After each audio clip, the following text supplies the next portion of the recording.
dulu waktu Anies Baswedan kampanye menolak reklamasi, para buzzer-buzzer itu pun ikut menyatakan menolak reklamasi.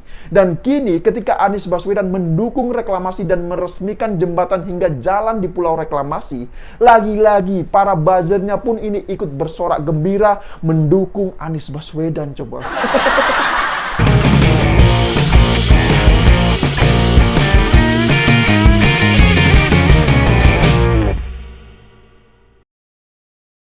Ya, jumpa lagi dengan saya Muhammad. Masih ingat tidak dulu dalam kampanye Pilkada DKI Jakarta ya, Anies Baswedan ini pernah berjanji akan menolak secara tegas pulau reklamasi yang dilakukan di era Ahok. Kita ingin pemerintah melindungi rakyat kecil, nelayan sejahtera. Karena itu kita putuskan tolak reklamasi. Begitu orasi Anies Baswedan di depan para nelayan. Luar biasa memang Anies Baswedan kalau orasi ini. Dan ternyata melalui kerja senyapnya ya, masyarakat pun banyak yang tidak tahu jika pulau reklamasi ini masih terus dikerjakan. Bahkan kemarin Anies Baswedan baru saja meresmikan banyak jembatan dan nama jalan di pulau reklamasi. Lah ini kan luar biasa sekali. Memang ya gubernur seiman ini tidak ada bandingannya kalau menurut saya. Dan biar publik semua tahu ya, berikut ini saya list daftar nama jalan dan jembatan yang telah diresmikan oleh Anies Baswedan di Pulau Reklamasi. Untuk nama jalan, yang pertama Jalan Pejabi, kemudian yang kedua Jalan Akasia, yang ketiga Jalan Warakas, dan yang keempat Jalan Kandeka, dan yang kelima ini Jalan Bindara. Nah, kemudian ada juga nama jembatan. Yang pertama Jembatan Linggi, kemudian yang kedua ini Jembatan Tataban, dan yang ketiga ini Jembatan Baruyungan. Nah, gimana? Luar biasa sekali kan? Ternyata ya, diam-diam pulau reklamasi ini masih terus dilanjutkan. Dan melihat semua ini, para buzzer-buzzer balai kota pun ini terus memuja majikannya coba.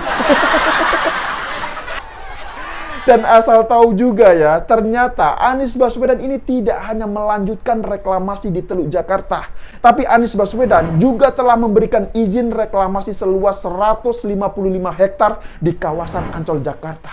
Lah ini kan luar biasa sekali kan? Dan di tengah-tengah kebahagiaan serta kebanggaan Anies Baswedan dalam meresmikan nama jalan dan jembatan di Pulau Reklamasi, ternyata masih banyak sekali warga masyarakat yang kekurangan air bersih coba. Lah ini kan parah sekali. Jadi kemarin ini sempat ada puluhan warga Muara Angke Jakarta yang didominasi oleh emak-emak melakukan aksi demo. Mereka ini menuntut agar pihak Pemprov DKI Jakarta menyediakan air bersih. Karena apa? Karena memang selama ini mereka mengeluarkan uang hingga jutaan rupiah tiap bulan hanya untuk membeli air bersih. Dan parahnya, mereka yang demo ini malah difitnah oleh buzzer-buzzer balai kota coba. Lah ini kan parah sekali. Katanya yang demo itu bayaran semua. Lah ini kan bajingan, bener gak? Padahal mereka itu menuntut penyediaan air bersih itu sudah sejak lama. Lah kok malah difitnah kadrun-kadrun itu bahwasanya mereka ini adalah bayaran semua coba. Ya sekarang coba bayangkan saja, di Jakarta masih ada warganya yang tidak mendapatkan jatah air bersih. Bahkan juga masih banyak yang belum punya jamban coba. Lah ini kan parah sekali, bener gak? Dan bukan cuma itu loh ya, bahkan kemarin juga ada warga yang menuntut pencabutan pergub soal penggusuran di era Ahok. Tapi sayangnya hal itu tak kunjung dipenuhi oleh Anies Baswedan. Dia malah memanfaatkan pergub itu untuk menggusur warga. Padahal janjinya ini tidak akan menggusur warga. Lah ini kan licik sekali. Dia menggunakan pergubnya Ahok untuk menggusur masyarakat coba. Nah sekarang coba perhatikan juga, dulu waktu Anies Baswedan kampanye menolak reklamasi, para buzzer-buzzer itu pun ikut menyatakan menolak reklamasi. Dan kini ketika Anies Baswedan mendukung reklamasi dan meresmikan jembatan hingga jalan di Pulau Reklamasi, lagi-lagi para buzzernya pun ini ikut bersorak gembira mendukung Anies Baswedan coba. Mereka ini memang tidak tahu malu kalau menurut saya. Luar biasa sekali. Ya, saya juga masih ingat betul bagaimana ketika berdebat dengan Ahok, Anies Baswedan juga menyatakan dengan tegas penolakannya terhadap reklamasi. Karena apa? Karena hal itu dianggap merugikan rakyat kecil, khususnya adalah para nelayan. Bahkan hal itu juga pernah disampaikan di depan Rizik Syihab. Ya, tapi biar lebih jelas ya, silakan disimak terlebih dahulu cuplikan videonya berikut ini. Jadi gini, reklamasi. kita posisinya jelas tegas. Dan saya rasa satu-satunya dari 3 calon yang mengambil posisi tegas. Resikonya besar. Resikonya adalah penggembosan besar-besaran, Beb. Tapi kami merasa lebih baik kami ambil posisi jelas tegas dan sampaikan pada semua, kita akan ikhtiarkan keadilan di Jakarta. Karena itu, ini saya langsung buka. Judul kampanye kita adalah Tolak Reklamasi. Nah, gimana? Jelas sekali kan penolakannya mengenai reklamasi tersebut. Terus pertanyaannya, kok sekarang banyak banget nama jalan dan jembatan yang diresmikan oleh Anies Baswedan di pulau reklamasi itu, coba? Lah ini apa nggak munafik coba namanya? Lah kalau melihat semua ini, semua kejadian yang aneh ini, apa yang dijanjikan dulu tidak pernah diwujudkan, tapi yang pernah ditolak secara tegas, malah sekarang ini diwujudkan oleh Anies Baswedan coba.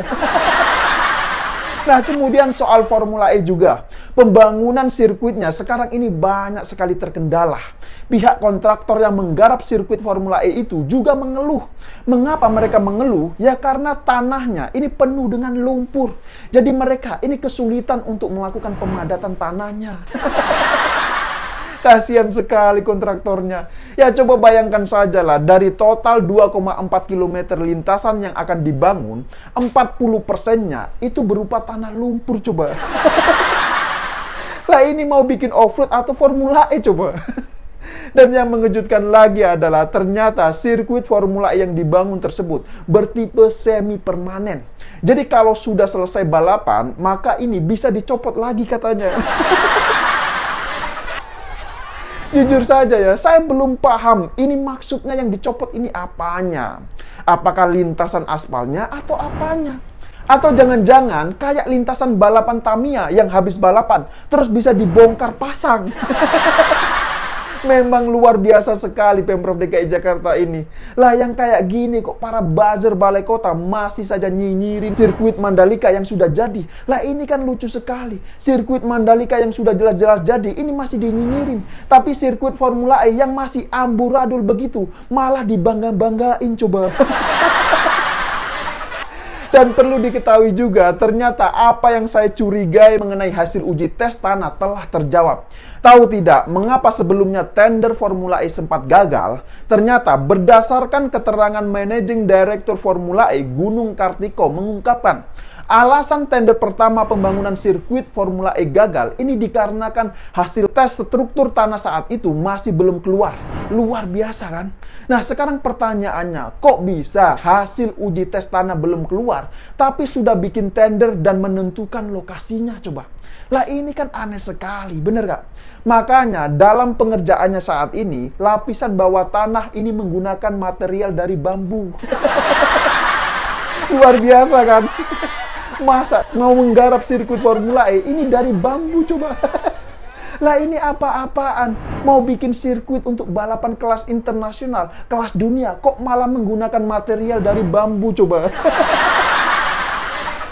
Ya, tapi memang ya, sejak awal Formula E ini sudah tidak transparan. Prosesnya ini mirip cara kerja siluman. Ya, coba sekarang perhatikan sajalah. Mulai dari proses administrasinya, kemudian proses pembayaran komitmen fee-nya, dan bahkan sampai dengan proses tendernya, banyak sekali ditemukan kejanggalan-kejanggalan. Ya sekarang nggak janggal gimana coba? Yang menang tender sirkuit Formula E adalah anak perusahaan BUMD yaitu PT Jaya Ancol. Dan sebelumnya diketahui juga bahwa PT Jaya Ancol sempat mengajukan pinjaman sebesar 1,2 triliun rupiah kepada Bank DKI. Lah dari sini saja kan sudah jelas ada keanehan, bener gak?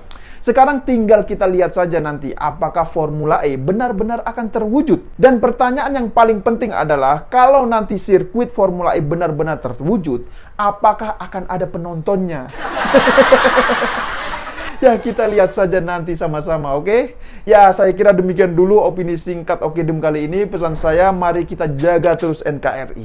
Ya saya pikir itu, terima kasih buat yang sudah like dan menonton video ini dari awal hingga akhir. Dan sampai jumpa di episode Okedum selanjutnya.